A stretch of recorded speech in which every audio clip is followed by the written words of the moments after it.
हिंसा के बाद से लगातार संभल का मुद्दा सुर्खियों में बना हुआ है। संभल मुद्दे पर पक्ष और विपक्ष आमने सामने हैं, जमकर सियासत भी हो रही है। एक बार फिर से सपा डेलीगेशन ने संभल जाने की जिद पकड़ी तो सपा डेलीगेशन संभल पहुंच भी गया, जिसके बाद सियासत हाई है।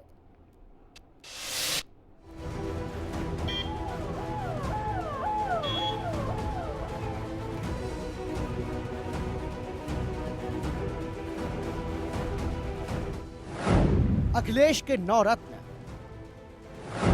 संभल का सियासी पर्यटन, 2027 की टक्कर संभल ही है एपी सेंटर। सूरमा पहुंचे संभल, किसको लगाया मरहम। 24 नवंबर को संभल से आई हिंसा की डरावनी तस्वीरें, उपद्रवियों की आंखों से आग धधकते हुए बोल, जमकर चले पत्थर ने संभल की शांति को उजाड़ दिया और तब से लेकर आज तक संभल संभलने की कोशिश में है। लेकिन कहते हैं ना, जहां शांति वहां सियासत की आग, और ये सियासत की आग रुक रुक कर संभल के मुद्दे पर उबाल मार रही है। संभल में हिंसा होने के बाद से प्रशासन अपने काम में लगा हुआ है। संभल में कैसे शांति लानी है, प्रशासन के साथ साथ सरकार कोशिश में है, लेकिन यूपी की राजनीति में बैठा विपक्ष बौखला रहा है और ये बौखलाहट है संभल जाने की। सपा डेलीगेशन एक बार फिर से संभल जाने को तैयार क्या हुआ, संभल का मुद्दा एक बार फिर से गर्मा गया। सपा डेलीगेशन में 5 सांसद और 3 विधायक शामिल हैं, जिन्होंने पीड़ित परिवार से मुलाकात की और 5 लाख का चेक सहायता के तौर पर सौंपा। हालांकि जब बंदिशें थीं, तब भी सपा डेलीगेशन ने संभल जाने की जिद की थी, तब उन्हें रोक दिया गया था। इस बार सपा डेलीगेशन संभल पहुंच चुका है। सपा का संभल जाने का मकसद साफ है, सरकार की मंशा को कटघरे में खड़ा करना और सरकार से जवाब जानना।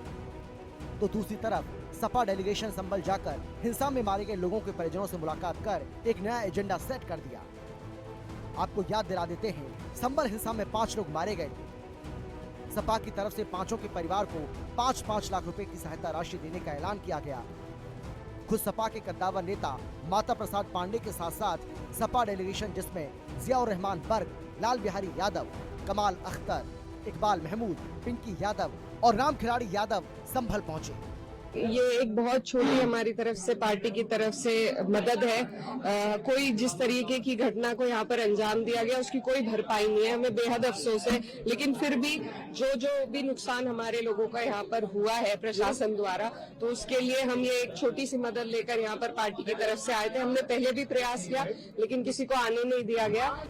तो वहीं दूसरी तरफ विपक्ष ने बैठे बिठाए सरकार को एक मुद्दा दे दिया है, जिसे पक्ष भुनाने की पूरी कोशिश करेगा।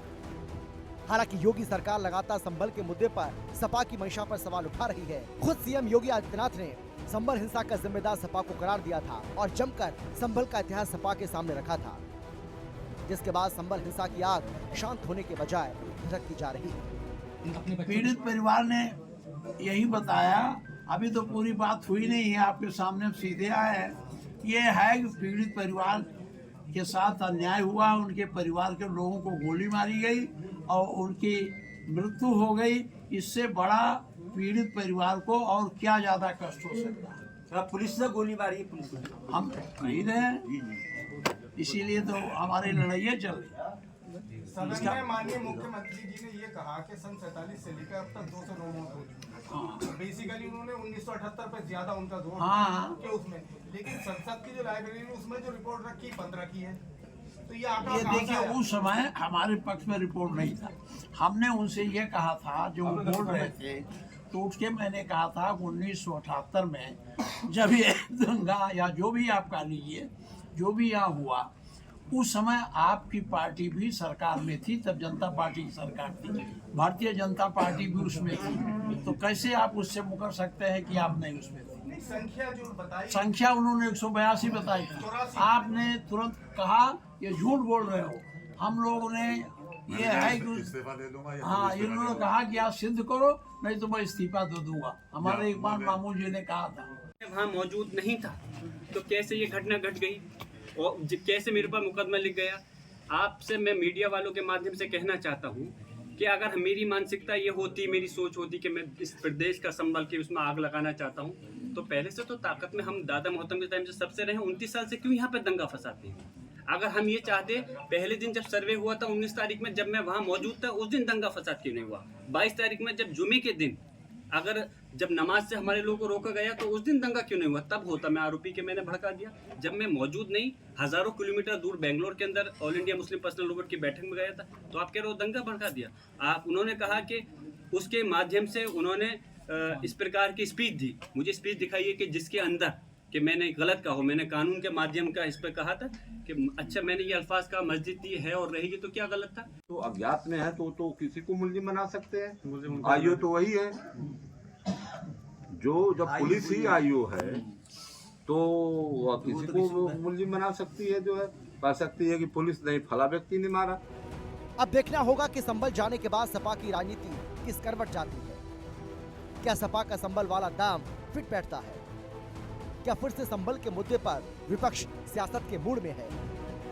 योगी सरकार कैसे सपा डेलीगेशन के संभल जाने के मुद्दे को भुनाएगी? 2027 में संभल मुद्दा बढ़ चढ़कर बोलेगा, देखना दिलचस्प होगा। ब्यूरो रिपोर्ट, हिंदी खबर।